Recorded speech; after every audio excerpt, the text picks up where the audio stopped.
नमस्कार दोस्तों, आज हम पढ़ने वाले हैं मैथ। और मैथ में अपन बिल्कुल बेसिक चीज़ें पढ़ेंगे आज। सबसे बेसिक मतलब जिससे अपना जो मैथ होता है स्टार्टिंग ही होता है। मतलब मैथ में किसी भी बच्चे को अगर कुछ भी नहीं आता, जीरो भी नहीं आता है, तो उसके लिए ये जो क्लास है बहुत ही महत्वपूर्ण होने वाली है। ठीक है, तो इसमें आप देख लेते हैं। पहले मैथ पढ़ेंगे तो मैथ में देखिए, आपने देखा होगा, ठीक है, जिसको हम क्या गणित।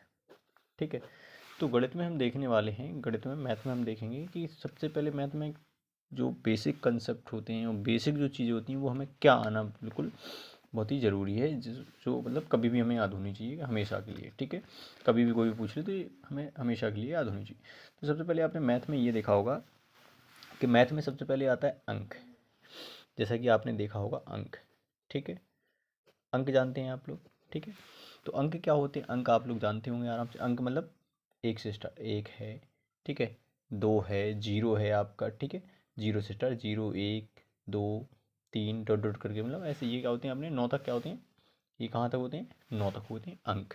ठीक है, जैसा कि आपने इसमें देखा होगा 9 तक क्या होती हैं? अंक होते हैं, जिनसे हम क्या बनाते हैं विभिन्न प्रकार की संख्याएं बनाते हैं। अब इसके बाद आती है, इसमें देखो ये तो ये बिल्कुल स्टार्टिंग के मैथ में ये अंक होते हैं, 9 तक होते हैं। ठीक है, फिर अपन बात कर लेते हैं कि इसकी प्राकृतिक संख्या, फिर आती है इसमें क्या? प्राकृतिक संख्या, प्राकृत संख्या। ठीक है, जिसको क्या कहते हैं अपन? प्राकृत संख्या। ठीक है, अब इसको इंग्लिश में अपन कहते हैं नेचुरल नंबर, ध्यान रखना, इंग्लिश वाले भी देख लें। ठीक है, नेचुरल नंबर। ठीक है, ये है नेचुरल नंबर। ठीक है, ये क्या कहलाता है आपका? Natural number. नेचुरल नंबर प्राकृतिक संख्या किन्हें कहते हैं, या नेचुरल नंबर क्या होते हैं? ठीक है, तो नेचुरल नंबर हम कहेंगे जैसे जो हम गिनती में यूज करते हैं, जैसे एक से क्या होता है? एक है, कोमा दो है, कोमा तीन है, कोमा चार है, 1 2 3 4 से लेके जहाँ तक अपन गिनती में जो यूज जो संख्याएं करते हैं उनको हम क्या कहते हैं? प्राकृतिक संख्या, यानी इनको नेचुरल नंबर कहते हैं। ध्यान रखना, एन को मतलब इन संख्याओं को, जो प्राकृतिक संख्या है, इनको हम एन से रिप्रेजेंट करते हैं। किससे? एन से दर्शाते हैं। इन संख्या को हम एन से दर्शाते हैं। ठीक है, ये अपना क्या है? दर्शाते हैं। ठीक है, ये नेचुरल नंबर हो। अब देखो, नेचुरल नंबर हो गए, नंबर एक क्या हो गया? एक, ये हो गया दूसरा ही नेचुरल नंबर। इसके बाद तीसरा जो आएगा आपका, मान लीजिए नेचुरल नंबर के बाद आती है पूर्ण संख्या। कौन सी आती है? पूर्ण संख्या। ठीक है, तो पूर्ण संख्या क्या होती है? अब देखो, कुछ नहीं, इसको हम बोलते हैं होल नंबर। क्या बोलते हैं? Whole number. ठीक है, होल नंबर बोलते हैं। तो होल नंबर में क्या होता है कि देखिए, पूर्ण संख्या किन्हें कहते हैं? तो ये जो प्राकृतिक संख्या है, इनमें अपन क्या कर दो? जीरो ऐड और कर दो। कितना कर दो? सिर्फ जीरो ऐड और कर दो। ठीक है, तो प्राकृतिक संख्याओं में क्या कर देंगे? जैसे एक लिखा है, क्या? एक, दो, तीन, चार, डॉट डॉट करके ऐसा। तो इसमें क्या कर दो? इनमें क्या नहीं, इसमें जीरो ऐड और कर दो, बस ये जीरो। अपन ने जीरो ऐड कर दिया तो ये क्या कहलाएंगे? आपकी नेचुरल, सॉरी, होल नंबर कहलाएंगे। ठीक है, अगर इसमें नेचुरल संख्याओं में, अगर नेचुरल संख्या है, ये नेचुरल संख्या, इनमें क्या हो जाए? पूर्ण संख्या कब बनेगी? इनमें जीरो और ऐड कर देने पर क्या बन जाएगी? ये पूर्ण संख्या है, इसको हम कहते हैं होल नंबर कहते हैं। ठीक है, अब होल नंबर के बाद आता है इसमें आपका सम संख्याएं आती हैं, विषम संख्याएं आती हैं। ठीक है, तो हम क्या करेंगे? नंबर चौथा, ये समझ में आया? पूर्ण संख्या क्या होती है? इसमें नेचुरल नंबर में जीरो और ऐड कर दो। ठीक है, तो जो प्राकृतिक संख्या है उनमें कितना जीरो और मिला दो, तो ये क्या हो जाएंगे आप? ठीक है, जैसे ऐसे समझो कि ये है अपनी क्या, ये मान लो अपनी क्या है, ये आपकी प्राकृतिक संख्या है। एक थैले में मान लो क्या है आपकी? सब प्राकृतिक संख्या वाली, एक, दो, तीन, चार, पाँच, छः, सात। ठीक है, इसमें क्या है? जीरो और मिला दो। इसमें क्या मिला दो? जीरो और मिला दो, तो ये क्या हो जाएंगी? आपकी पूर्ण संख्याएं हो जाएंगी। ठीक है, इसके बाद अपन क्या कहते हैं? सम संख्या है। ठीक है, सम संख्या, सम संख्या जिसको हम कहते हैं इवन नंबर। क्या कहते हैं? Even number. ठीक है, तो इवन नंबर क्या होते हैं? इवन नंबर ये संख्या है जो दो से विभाजित क्या हो? बे संख्याएं, बे संख्या। ठीक है, संख्या जो किससे? दो से विभाजित हो, दो से विभाजित हो। ठीक है, किससे विभाजित हो? दो से। ठीक है, तो उन्हें हम क्या कहते हैं? सम संख्या कहते हैं। जैसे कि 2, 4, 6, 8 डॉट डॉट, मतलब ऐसे। ठीक है, ये क्या है? सम संख्या। अब आते हैं विषम संख्याओं पर। ठीक है, तो विषम संख्या कहने कहते हैं? विषम, या इन्हीं को कह देते हैं यहाँ पर ऑड नंबर। क्या कह देते हैं? Odd number. ठीक, ऑड नंबर होते हैं। तो ऑड नंबर क्या होते हैं? तो ऐसी संख्याएं जो क्या हो? दो से डिविजिबल ना हो। तो बे संख्याएं जो दो से विभाजित, ठीक है, क्या हो? विभाजित ना हो, ठीक है, ना हो। जैसे कि आपके 3 हैं, ठीक है, 5 है, 7 है, 9 है, 11, ये क्या है आपकी ऐसी संख्या जो कहलाएंगी आपकी, क्या कहलाएंगी आपकी विषम संख्या कहलाएंगी, ठीक है। विषम संख्या की बात अब बात करते हैं। इसके बाद आती है विषम, सम विषम, फिर आती है आपकी अभाज्य, ठीक है। कौन सी संख्या? अभाज्य, ठीक है। अभाज्य संख्या है तो क्या होगी? अभाज्य जो संख्या होती है इनको हम बोलते हैं प्राइम नंबर, ध्यान रखना इंग्लिश मीडियम वाले भी। तो प्राइम नंबर क्या होते हैं? वे संख्याएं जो क्या हो 2 से डिविजिबल, सॉरी वे संख्याएं जो स्वयं से डिविजिबल होती हैं, तो ठीक है, तो वे संख्या, ठीक है, वे संख्या जो खुद से क्या हो, स्वयं मतलब खुद से विभाजित हो, विभाजित हो, ठीक है। क्या है? जैसे कि 3 है, 5 है, 7 है, ठीक है, 11 है। अब इसमें 9 को मत मान लें, 9 क्योंकि 9 विभाजित है, वो 3 से विभाजित हो जाती है, ध्यान रखना, ठीक है। तो ये क्या होती है? वे संख्या है जो स्वयं से डिविजिबल हो और किसी संख्या से डिविजिबल नहीं होनी चाहिए। 13 है, ठीक है, ऐसी आपकी क्या हो जाएंगी? ये अभाज्य संख्या होगी, ठीक है।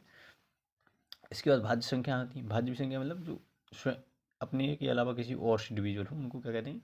भाज्य संख्या कहते हैं, ठीक है। अभाज्य। इसके बाद भाज्य संख्या क्या होता है? भाज्य संख्या, ठीक है। तो वे संख्या है जो क्या हो खुद के अलावा किन्हीं और नंबरों से, मतलब जो खुद के अलावा किसी और संख्या से विभाजित हो, ठीक है। खुद के अलावा मतलब जैसे 4 है, ठीक है, खुद से भी होगी, 2 से भी हो जाएगी, ठीक है। 6 है, 2 से हो जाएगी, 3 से हो जाएगी, वो 6 से भी हो जाएगी, ठीक है। 8 है आपका, 9 है, ठीक है। 8 जो है आपकी 2 से 3, 2 से 4 से, ठीक है, और 8 से हो जाएगी। 3 है तो 3 से हो जाएगी। ये जो 9 है जो 3 से हो जाएगी आपकी, ठीक है, 9 से भी हो जाएगी आपकी। तो ये क्या है आपकी भाज्य संख्याएं कहलाती हैं, ठीक है। अब इसके बाद आती है पूर्ण संख्याएं या पूर्णांक, ठीक है। पूर्णांक किसे कहते हैं? अब क्या आता है 8वां आपका पूर्णांक, ठीक है, पूर्णांक, ठीक है। तो पूर्णांक को अपन कहते हैं क्या? इंटीजर। क्या कहलाता है पूर्णांक? इंटीजर, ठीक है। तो पूर्णांक कहलाता है आपका इंटीजर, ठीक है। तो इंटीजर, इंटीजर का मतलब ये होता है पूर्णांक। पूर्णांक संख्या क्या होती है? वे संख्या जो धनात्मक और ऋणात्मक दोनों ही क्या होती है? ऐसे जैसे मान लो एक लाइन है अपने पास, ठीक है। तो इनमें क्या है, जैसे धनात्मक रेखा होती है आपकी कितना होती है, जैसे नंबर दे दो, यहाँ पे क्या दे दो 0, 1, 2, 3, 4, ठीक है, 5 ऐसे। तो माइनस का 1, माइनस के 2, माइनस के 3 और माइनस के 4, ठीक है। तो इसमें क्या होता है कि ये जो पूर्णांक संख्या होती है इसमें धनात्मक और ऋणात्मक संख्याओं को ही हम क्या कहते हैं? इन दोनों के योगों को ही हम क्या कहते हैं? पूर्णांक कहते हैं। जिसमें क्या हो धनात्मक भी हो और ऋणात्मक भी, इनको हम क्या कहते हैं? आपके पूर्णांक संख्या कहते हैं। अब पूर्णांक संख्या भी कितनी होती है? 2 प्रकार की होती है। देखो एक क्या होती है आपकी ऋणात्मक, क्या होती है ऋणात्मक, और एक होता है आपका धनात्मक, ठीक है।